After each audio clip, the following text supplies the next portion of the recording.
À la une ce soir, les épreuves du baccalauréat sont lancées. Elles ont démarré ce matin avec la philosophie. 4 heures pour disserter sur des thématiques telles que le désir, le réel et les croyances. Nous sommes partis à la rencontre des candidats du lycée Damas. Mobilisation de l'Union guyanaise des transporteurs routiers aujourd'hui. Plusieurs camions ont barré l'accès des entreprises Eiffage et Ribal toute la journée. Et ils sont à bout de souffle et souhaitent une meilleure répartition des chantiers dans le département. Enfin, le chanteur Lovadia se confie en fin de journal. Gérold Polony, de son vrai nom, prépare son prochain album. Après le succès de Oroyo sorti en 2013, il revient sur son parcours et ses projets. Mesdames et messieurs, bonsoir. Merci d'être avec nous pour cette session d'information. Je vous le disais, le baccalauréat a donc démarré ce matin avec la traditionnelle épreuve de philosophie, épreuve souvent redoutée par les candidats, quelle que soit la section. Ils étaient nombreux à se rendre la boule au ventre au lycée Damas de Remire-Montjoly ce matin. Jonathan Lariot les a suivis dans ce moment solennel. Regardez. Il est 7 h du matin au lycée Léon Gontran Damas de Remire-Montjoly. Et dans l'établissement, les élèves sont en attente. D'ici quelques minutes débutera leur première épreuve du baccalauréat, la philosophie. Et pour certains, les quelques minutes qui les séparent du début de l'examen sont un atout. Un dernier coup d'œil dans leur cours, histoire de ne rien oublier.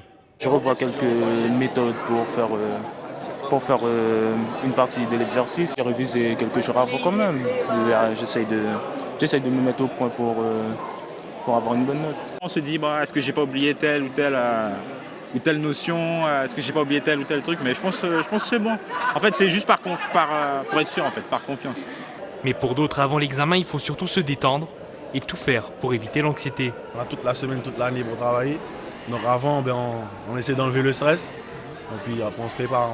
On mange un petit peu la petite collation et puis après, on va tranquillement.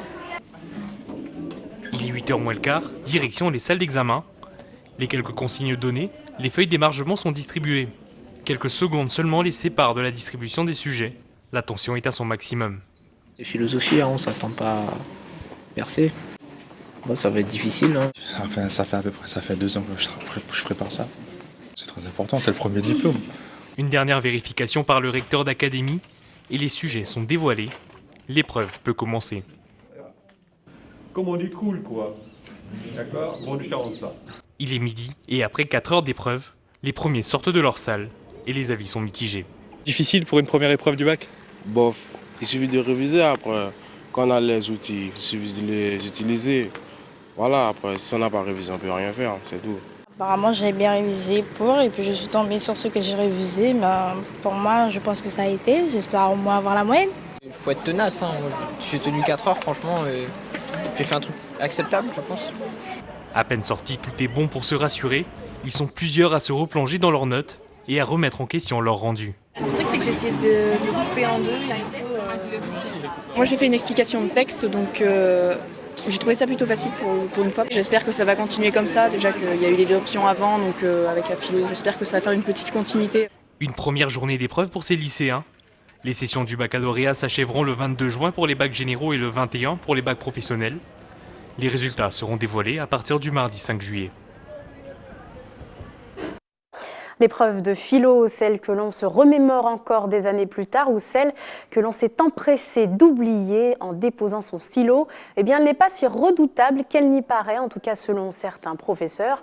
Le secret serait peut-être de bien choisir son sujet. Xavier Paul Lepelletier est parti débriefer avec des experts en la matière.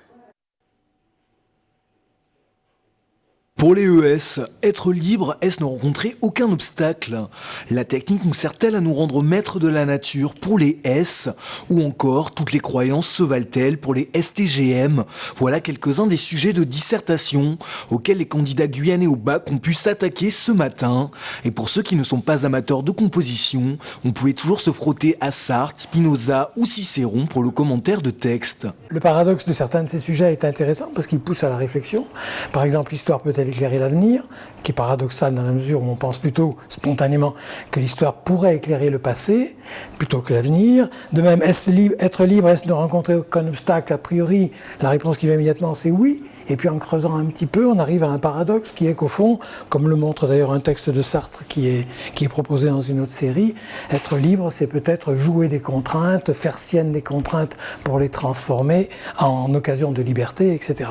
Le désintéressement, l'attachement à ce qui est moral, spirituel, qui n'a pas forcément de valeur vénale, eh bien ça peut contribuer à la paix. Je crois qu'il y a une certaine cohérence entre ces sujets, voilà, qui sont bien en phase avec les réalités de cette société où sont nos jeunes maintenant et qui leur donnent matière à réfléchir sur ces thèmes qui sont fondamentaux, hein, l'art, la paix. À l'évidence, les sujets des différentes filières se font écho et permettent surtout aux lycéens de réfléchir quant à l'actualité et au climat social de notre pays. Une problématique très intéressante à voir pour le sujet sur la politique, hein. La politique est-elle l'affaire de tous? Est-ce que, évidemment, il fallait en passer par une dialectique entre la représentation politique et la démocratie directe? Est-ce qu'on doit en revenir à la démocratie directe pour que la politique soit l'affaire de tous? Ou est-ce que nous pouvons nous réapproprier une démocratie indirecte, c'est-à-dire une démocratie représentative qui serait porteuse véritablement de la vox populi. Et pour ceux qui craignent de ne pas avoir réussi leur épreuve, mais qui aiment quand même la philosophie, il n'est pas trop tôt pour se préparer à l'oral de rattrapage, et pour ça, il n'y a pas de secret. Il faut avoir lu ses œuvres, c'est la condition sine qua non, et puis il faut être capable d'en dire quelque chose d'intéressant. Il faut y aller serein, confiant, bien présenté sur soi quand même, parce que c'est un oral. Et ce sont les quelques conseils qu'on peut donner. Pas de secret question présentation, mais il faut tout de même éviter la précipitation. Surtout ne pas plaquer sa propre interprétation critique avant même d'avoir montré à l'examinateur que l'on avait compris ce que l'auteur voulait dire dans sa propre argumentation. Ça, c'est fondamental en philosophie. On ne critique pas avant de comprendre. On comprend d'abord et puis on discute après. Les séries générales et technologiques ont donc ouvert le bal avec l'épreuve de philo ce matin. La filière professionnelle, elle, a démarré cet après-midi avec le français. Plus de 3000 candidats vont plancher dans les 15 centres d'examen du département cette année. Quelle est l'évolution de cet effectif et quelle est celle du taux de réussite jusqu'ici? Voilà quelques chiffres à retenir. Côté effectif, cette année, 3146 candidats se sont inscrits au baccalauréat en Guyane, soit 4 candidats de moins que l'an dernier. Sur les 2 années, le baccalauréat professionnel reste le plus prisé avec 40% d'inscrits cette année contre 37% en 2015. Le rectorat de Guyane enregistrait lors du dernier concours 79,9% de réussite en moyenne, avec un pic de 91% au lycée Berthen Juminaire de Saint-Laurent-du-Maroni. En tout, 822 mentions, dont seulement 78 très bien et 562 assez bien. Notez enfin que cette année, le plus vieux candidat au bac a 41 ans, 4 ans de plus que celui de l'an dernier. Le plus jeune, lui, a 16 ans. On en vient à ce mouvement de blocage des transporteurs. Aujourd'hui, les membres de l'UGTR, l'Union guyanaise des transporteurs routiers, ont barré l'accès aux entreprises Eiffage et Ribal toute la journée. Ils dénoncent toujours le monopole des grandes structures dans le BTP et plaident pour une meilleure répartition du travail. Une rencontre a eu lieu dans la matinée avec les dirigeants de ces deux entreprises. Aucune solution n'a été trouvée. Écoutons plutôt la réaction d'un membre de l'UGTR au micro de Jonathan Lariot. Nous leur demandons, nous connaissons la situation difficile du BTP en Guyane. Nous leur demandons simplement que dans cette période qui est très compliquée, qu'un partage équitable soit fait entre les transporteurs. C'est notre seule et unique demande. Aussi petite soit la commande, essayez de répartir au mieux le partage à chacun.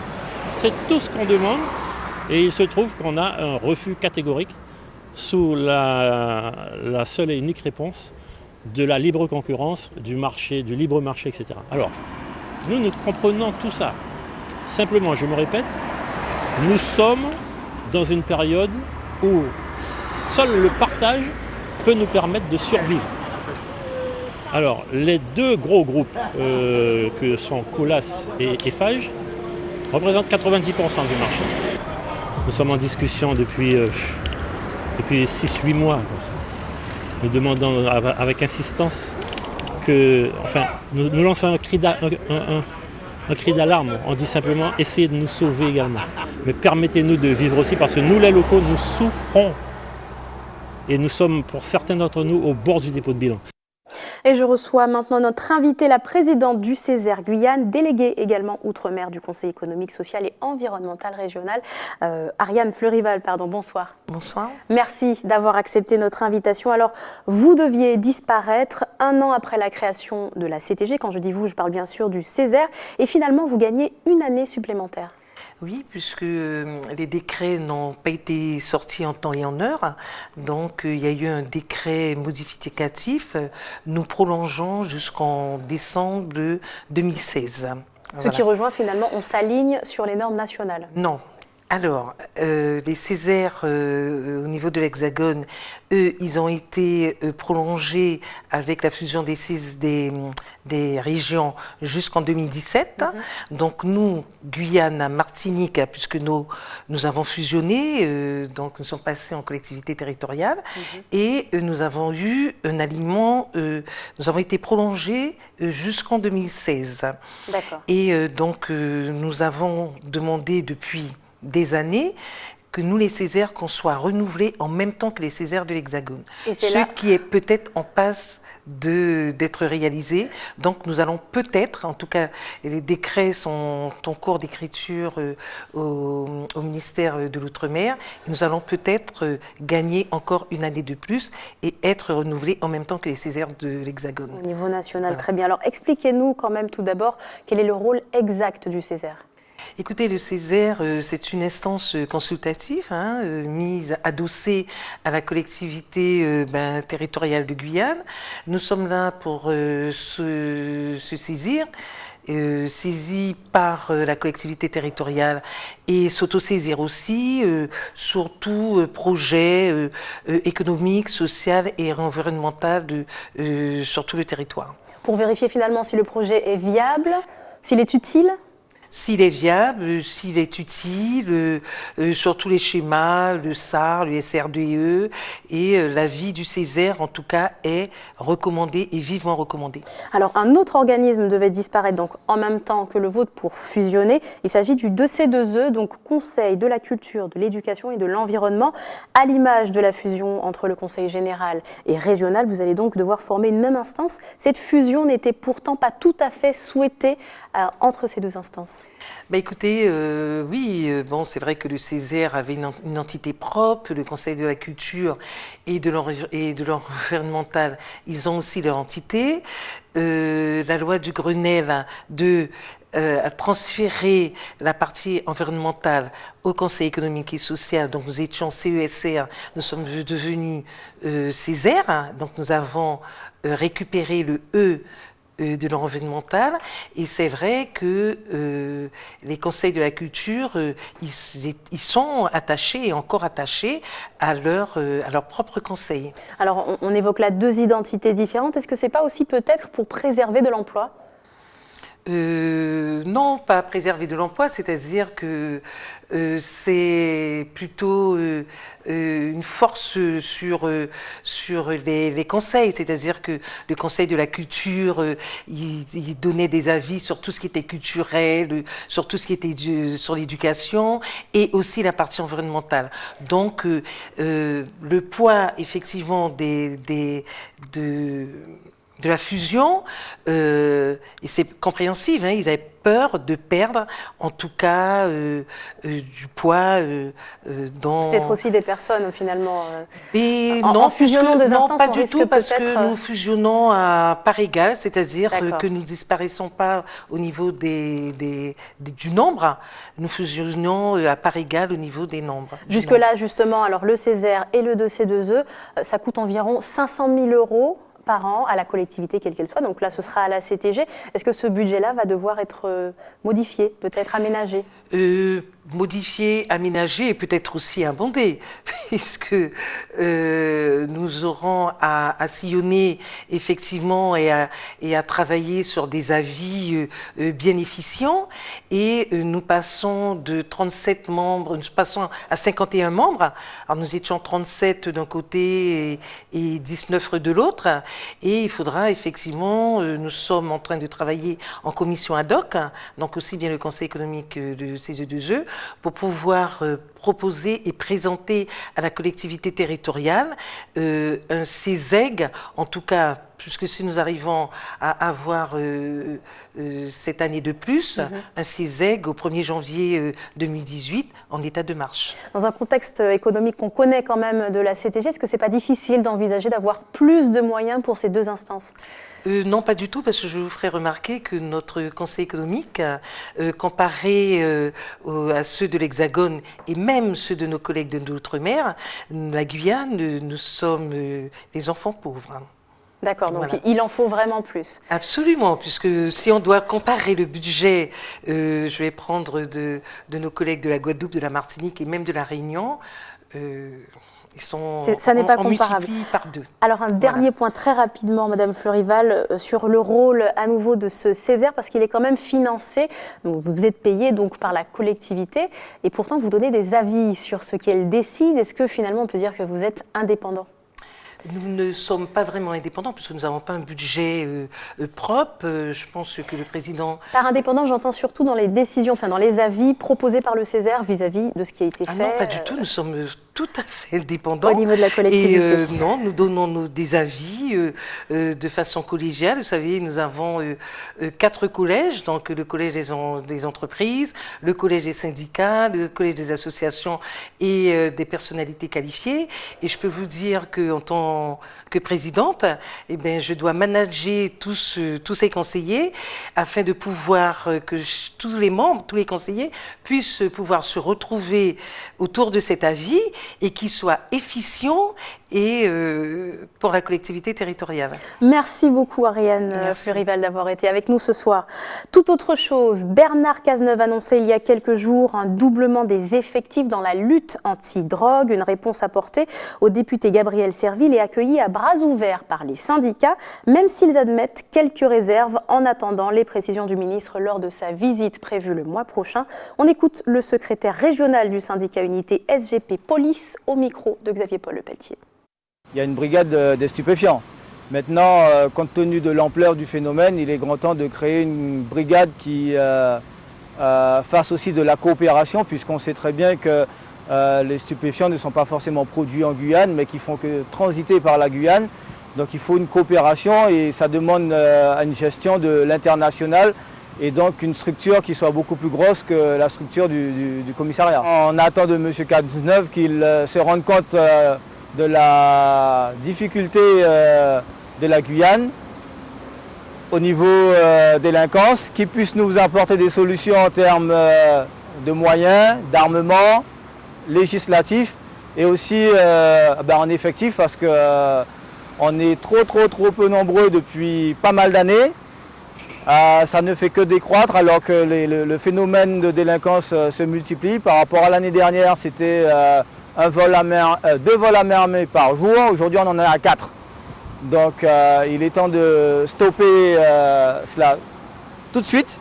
Et pour stopper ça tout de suite, il nous faut un panel, un arsenal qui soit législatif au niveau du matériel et de l'armement et également au niveau des effectifs.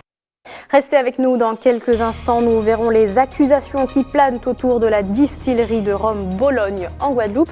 Et puis la parole est à Lovadja en fin de journal. 3 ans après Oroyo, il sort un nouvel album en an Lacho Oko, découverte à suivre dans quelques instants. Mais avant cela, la députée Chantal Berthelot a interpellé le gouvernement ce matin sur le renforcement du bilinguisme dans les écoles de Guyane pour favoriser la réussite et l'intégration. Elle estime que l'action menée aujourd'hui reste insuffisante et c'est Hélène Geoffroy, secrétaire d'État à la ville, qui a apporté des éléments de réponse à la ministre de l'Éducation absente ce matin de l'Assemblée nationale. Écoutez. L'Académie de la Guyane souhaite conforter la place des langues et des cultures de son territoire avec l'ambition forte de se doter dans les 10 prochaines années de plusieurs écoles primaires bilingues à parité horaire, notamment sur le Maroni et l'Oyapock. Ce projet, vous l'imaginez bien, engage un effort important de recrutement et de formation de cadres enseignants, mais aussi d'outillage didactique et d'ingénierie pédagogique. Plusieurs étapes marquent déjà des avancées significatives. C'est le cas du projet de dictionnaire et lexique bilingue des langues de Guyane, dont l'édition est prévue pour 2017, mais également du parcours de professionnalisation qui a déjà été mis en place pour les intervenants en langue maternelle afin de leur reconnaître une véritable compétence plurilingue et multiculturelle. Et puis aussi la création de formations et d'habilitation à enseigner dans les langues de Guyane qui concerneront les locuteurs natifs de ces langues, à l'image déjà de ce qui existe pour les professeurs des écoles, des sections bilingues français-créole guyanais du littoral.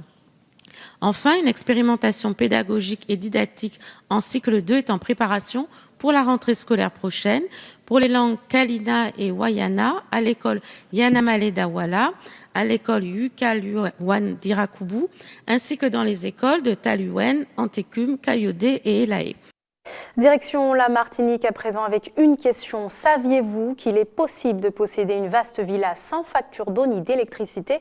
C'est le concept de la maison bioclimatique qui vient d'être livrée au quartier Vieux-Moulin à Fort-de-France, équipée de panneaux photovoltaïques, d'un chauffe-eau solaire et de récupérateurs d'eau de pluie. Elle joue la carte de l'autonomie. Visite guidée avec Emmanuel Labou.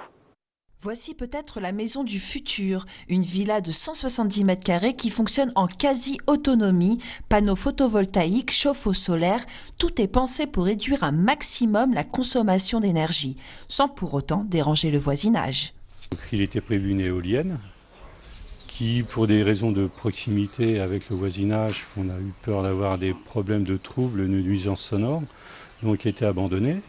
On a compensé donc par une augmentation du photovoltaïque en surface, produite et accumulée dans des batteries, un ensemble d'une dizaine de batteries qui est situé dans la résidence. C'est-à-dire qu'ici, on ne revend pas l'énergie à l'EDF, on la conditionne, on la stocke, on la restitue dans l'installation. Économiser l'énergie, mais aussi la consommation d'eau. L'eau de pluie alimente les toilettes, le lave-linge ou encore sert à nettoyer la voiture. Un souci d'économie qui s'étend jusqu'au jardin.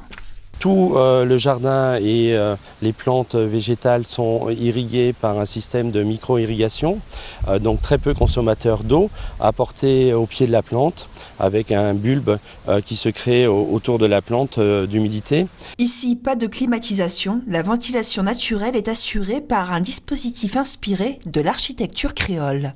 Un certain nombre d'adaptations, mais qui ne sont que des reprises du savoir-faire créole, notamment la limitation de l'effet des rayonnements solaires sur les baies vitrées, avec des coursives conséquentes qui permettent de protéger les baies vitrées de ces installations.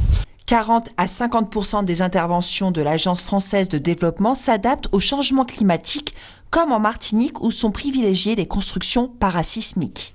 C'est une maison qui est une structure totalement métallique qui permet d'encaisser à partir d'un certain nombre de dispositifs, on va dire industriels, donc les chocs sismiques qui peuvent intervenir. Et également, elle est construite avec des matériaux totalement recyclables. Située impasse du Vieux-Moulin à Fort-de-France, la villa bioclimatique coûte entre 5 et 10% plus cher qu'une maison classique, un investissement rapidement amorti grâce à une consommation énergétique quasi nulle. Nous partons en Guadeloupe à présent où la distillerie de rhum Bologne se trouve dans le collimateur d'une association environnementale. Elle est accusée de diverses pollutions. Une pétition a même été lancée sur Internet pour dénoncer des rejets atmosphériques et des dispersions de poussière par la chaudière. De son côté, la direction de l'entreprise a surinvestir pour limiter son impact sur l'environnement. Isabelle Hameau. Voilà une distillerie qui, après plus de 400 ans d'existence, fait parler d'elle et générait les riverains de la rivière des Pères. Sont mises en cause des pollutions diverses, des rejets polluants et une dispersion de poussière par la chaudière. Autant de doléances qui font réagir le directeur général de la distillerie qui affirme être aux normes. Lorsque nous brûlons la bagasse, évidemment il y a combustion. Qui dit combustion dit cendre. Ces cendres sont récupérées dans 2 filtres successifs dont un électrofiltre, qui fait qu'il n'y a plus aucune cendre et aucune poussière qui se dégage de la cheminée. Donc lorsque l'installation est en route, le peu de fumée qui sort de la cheminée, c'est essentiellement de la vapeur d'eau. Donc clairement, au niveau de Bologne, tout est fait pour respecter l'environnement, tout est fait pour tenir compte effectivement des normes européennes, locales, françaises, etc., de retraitement des différents influents. Et nous sommes évidemment très attentifs aussi à notre environnement immédiat, puisqu'il y a des gens qui vivent autour de la distillerie, nous-mêmes nous vivons dans la distillerie. Selon une pétition qui circule dans le quartier, plusieurs habitants manifesteraient leur mécontentement, mais tous ne partagent pas le même avis. J'ai toujours connu la distillerie à cette place. Moi, je vous dis franchement, la dame, elle est bien gentille. Lorsque là, j'entends dire que la distillerie Bologne gêne énormément les habitants de Cité Bologne, c'est un mensonge. Et moi, je vous dis franchement qu'à ce niveau-là, j'aurais voulu quand même que cette dame-là, elle vienne à la distillerie, discuter avec les collègues ou bien la direction. La direction est très ouverte. On fait des journées portes ouvertes, on l'invite, elle ne vient pas. On fait des réunions, on l'invite, elle ne vient pas. Et elle va sur les ondes raconter n'importe quoi. C'est pas gentil de sa part, c'est pas honnête de sa part. Selon nos informations, ce ne serait pas la première fois que l'association SOS Basse-Terre pointe du doigt la distillerie. Elle espère néanmoins une considération de la plainte déposée. Retour chez nous tout en légèreté. À présent, nous parlons musique avec la sortie prochaine du nouvel album de Lovadia. 3 ans après le premier, Oroyo, qui avait rencontré un franc succès avec le titre La Guyane Belle, le nouvel opus s'intitule Amolacho Oko, un album qui évoque toujours l'amour de l'artiste pour la Guyane, mais aussi son ouverture sur le reste du monde. Celui qui avait littéralement raflé les prix au Lion d'Or 2014 revient sur son parcours et ses projets avec Ayodele Germa.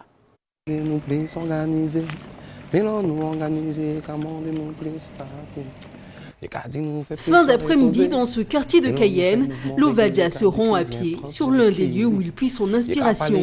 Même si Roura, sa ville d'origine, reste l'endroit privilégié où sa plume se délue.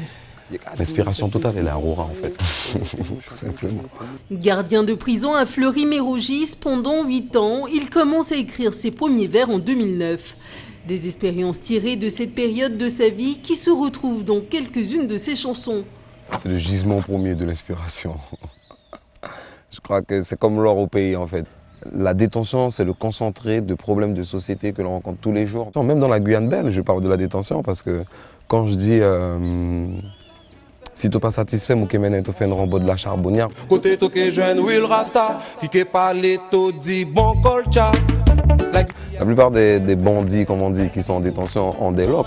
Donc forcément, tous les rastamans qui sont à l'extérieur, les vrais rastas qui portent des locks, sont considérés comme des bandits aux yeux des inconscients, je vais dire.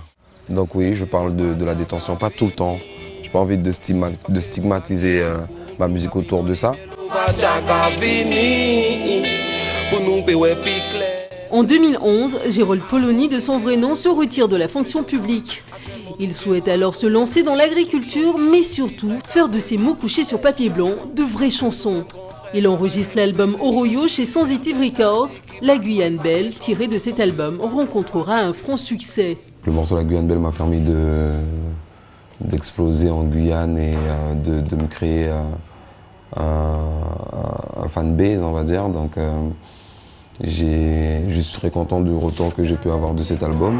Je sais que je fais partie d'une minorité à avoir pu bénéficier de cette chance de réussir sur son premier album, de réussir à percer un petit peu sur son premier album. La sortie de son nouvel album est prévue pour cet été. L'Amolacho Oko, composé de 6 morceaux, est une ode à la détente et au bien-être au pays. Ce qui n'empêche pas une ouverture sur l'Afrique avec le morceau Yafoy, diffusé pour la toute première fois à la radio le 6 juin dernier. Yafoy, c'est un mot ivoirien qui veut dire rien. Olacho Oko, c'est un mot composé.